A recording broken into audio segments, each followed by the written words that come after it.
Martedì 1 novembre 2016 nella limonaia della Villa Vogel in via delle Torri a Firenze è in corso l'inaugurazione della mostra Dall'alluvione all'edonismo reganiano passando per gli anni di piombo. È una mostra promossa dalla Firenze Art Gallery con il quartiere 4 del Comune di Firenze e il quartiere Isolotto Legnaia, all'interno del quale insiste la storica Villa Vogel con la sua limonaia, all'interno della quale è ospitata la mostra che ha tre protagonisti, il pittore indimenticato per i nostri telespettatori Umberto Bianchini, il pittore Nino Albegna e il digiscultore Andrea Tirinnanzi. La mostra si concluderà domenica 6 novembre, sarà aperta con ingresso libero dalle 16 alle 19 di tutti i giorni, mentre domenica 6 sarà aperta dalle 11 alle 13 e nel pomeriggio sempre dalle 16 alle 19.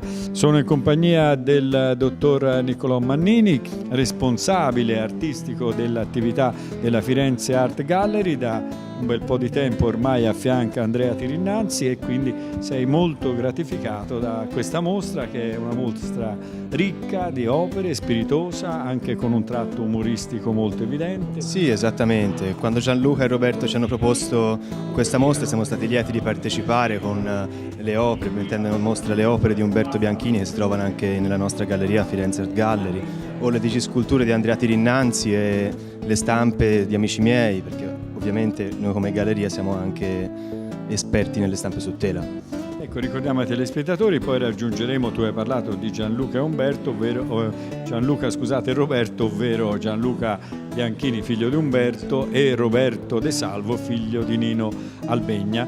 Ricordiamo che nella galleria virtuale di Firenze Art Gallery i telespettatori potranno trovare non soltanto le opere mostra qua, ma anche altri pittori maestri del Novecento come Primo Conti, Borgianni, Marma, Annigoni, certamente, Alinari, Talani, tutti maestri che hanno fatto grande il Novecento e che continuano a fare grande la nostra epoca. Incontriamo Andrea Tirinnanzi nel parco della Villa Vogel, vicino a alcune delle sue digisculture, in particolare i 4 componenti del complesso favoloso dei Beatles. Però oltre ai Beatles nel tuo cuore ci sono anche Alberto Sordi, Benigni, Antonioni. Sì, ci sono tutti i personaggi del cinema, della amato al cinema, che ho amato e mi sono piaciuti, ho cercato di rifarli. Come oggi io sono in compagnia anche di 2 personaggi che sono stati miei amici, miei collaboratori, come Umberto Bianchini e Nino Albegna, quindi mi trovo in casa con i miei personaggi, rireo certe situazioni. Ecco, nella sede di Firenze Art Gallery in via della Fonderia ci sono in permanenza, la vetrina è accesa per tutta la notte, le digisculture che raffigurano Pieraccioni, Panariello, Benigni e molti automobilisti, passando anche frettolosamente cadono nell'illusione che ci sia veramente il personaggio reale all'interno della galleria, e spesso sono nati anche degli equivoci, vero? Sì, sono entrati dentro per farsi fare le autografi. Come è nata l'idea della digiscultura? Tu lavoravi da sempre come artista, hai lavorato col computer? Sì, ma il mio discorso, a parte il cinema, che a me piace personalmente, la musica, però è nato che lì in via della Fonderia non si fermava la gente, allora dissi io fui vigile, Alberto Sordi, lo metto davanti così la gente poi ha messo anche 4 Beatles che attraversavano via della Fonderia sulle strisce, ovviamente. Sì, si è ricreato la scena dell'Abbey Road e poi tu hai avuto la soddisfazione qua vicino a San Quirico a Legnaia di conoscere Mario Monicelli. Lui ha autografato anche una tua digiscultura che raffigura. Lui ha firmato un quadro a lui dedicato, cioè del film Amici miei. Io ho riprodotto le scene di tutti i film in immagini su tela, e Mario Monicelli quel giorno mi ha omaggiato della sua firma. Allora, noi dobbiamo essere veloci perché ci sono tanti personaggi da intervistare, ma chi volesse conoscere altri personaggi virtuali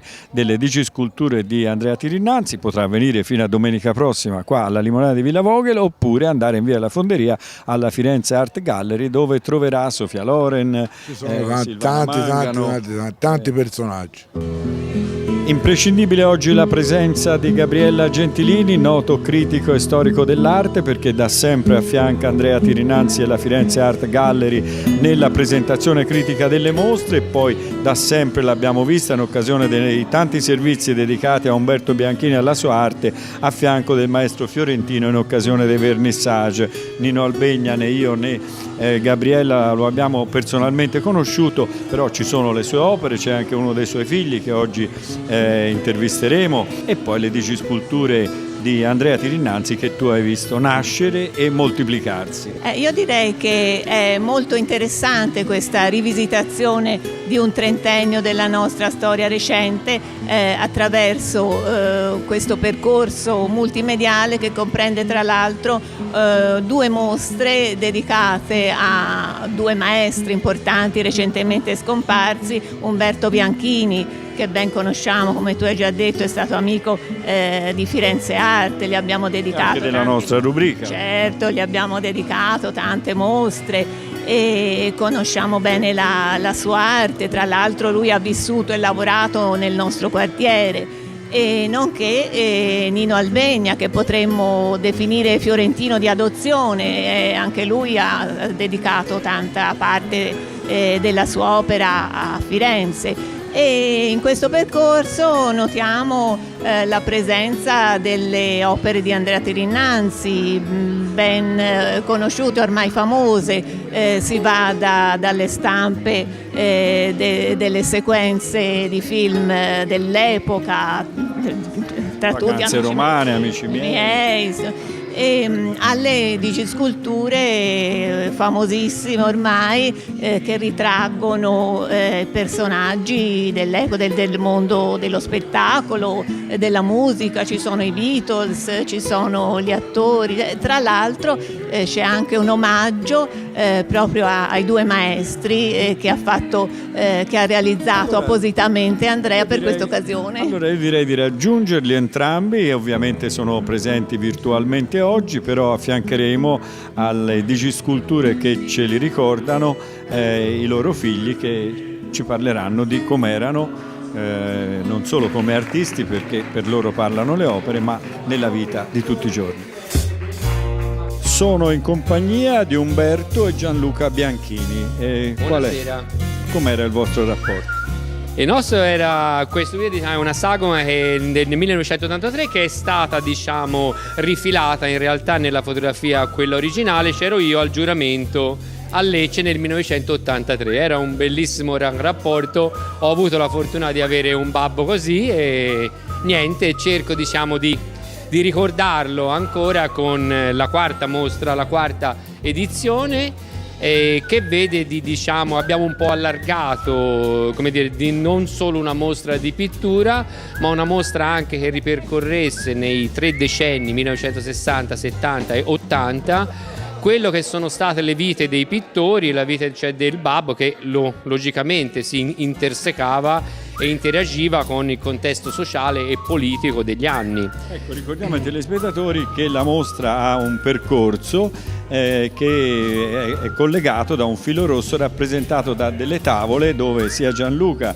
sia il figlio di Nino Albegna, sia Gabriella Gentilini hanno periodicizzato queste 3 mostre congiunte.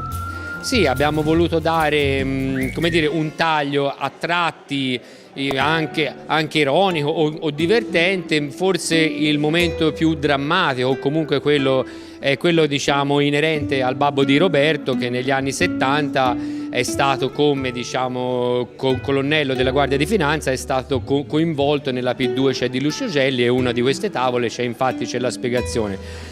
E niente, questo diciamo ci è servito per dare una struttura diversa, forse anche più divertente, cosa che volevamo fare questa volta. Molto ironica questa sì, mostra. Allora, se sei d'accordo, ora ci spostiamo in un'altra delle sale della Limonaia per presentare ai nostri telespettatori un'altra accoppiata, quella di Nino Albegna e del figlio Roberto De Salvo. Come mai padre e figlio con 2 cognomi diversi? Allora, sì, buonasera a tutti. No, mio padre si chiama Albegna, è il suo nome d'arte, che poi è l'anagramma di Albenga, perché è nato ad Albenga, in provincia di Savona. Questo fu il nome che prese negli anni 70, i primi quadri degli anni 60 che sono ancora firmati De Salvo. E niente. Tu hai scritto in una scheda di presentazione che la pittura di tuo padre è stata fortemente condizionata dalle sue difficoltà professionali. un ufficiale della Guardia di Finanza che si è trovato in un periodo storico non molto favorevole per chi era una persona onesta con il tuo babbo, perché ha dovuto indagare su un certo Licio Gelli. Sì, verissima questa cosa. Sono notizie che io ho sempre saputo fin da piccolo, ma molto poco, perché comunque mio padre era l'uomo dei segreti. Recentemente nel 2015 sono state pubblicate delle cose su internet, tra cui un'audizione di mio padre presso la commissione parlamentare presieduta da Tina Anselmi per la strage dell'Italicus, dalla quale sono emerse tutta una serie di circostanze, di fatti di mio padre che io proprio non conoscevo così nei dettagli, e comunque c'è sempre questo legame tra l'arte e il mondo del lavoro di mio padre, perché poi mio padre fu in qualche modo, tra virgolette, iniziato così alla P2 tramite un personaggio, era un gallerista fiorentino che credo sia ancora in vita, Sergio Denti, che lo presentò a Licio Gelli alle Giubbe Rosse. Mio padre, si presume, io ritengo che fosse all'interno di questa organizzazione per indagare su ordine del comando generale, e fu uno dei pochi che l'ha potuta raccontare, ecco, questa storia. Se osserviamo qualche quadro degli anni 60, erano nature morte, paesaggi, alberi, cose di questo genere. Si incupisce un po'. Si è incupito molto e comunque ha scoperto quest'arte di dipingere sul legno lavorato in un certo modo, però sempre con tratti molto forti, colori molto, molto scuri. Quindi secondo me erano un po' l'espressione di quello che lui insomma sta vivendo psicologicamente. Sì, sicuramente. Grazie. Un saluto da Marilyn Monroe, che a Villa Vogel vi aspetta da oggi fino a domenica 6 novembre 2016 per visitare la mostra Dall'alluvione all'edonismo reganiano passando per gli anni di piombo. La mostra vede in esposizione opere di Umberto Bianchini, Nino Albegna e digisculture di Andrea Tirinnanzi. Sarà aperta al pubblico con ingresso libero dal lunedì al sabato dalle 16 alle 19, nei giorni festivi, cioè domenica 6, dalle 11 alle 13 e nel pomeriggio sempre dalle 16 alle 19. La mostra ha il patrocinio del quartiere 4 del Comune di Firenze.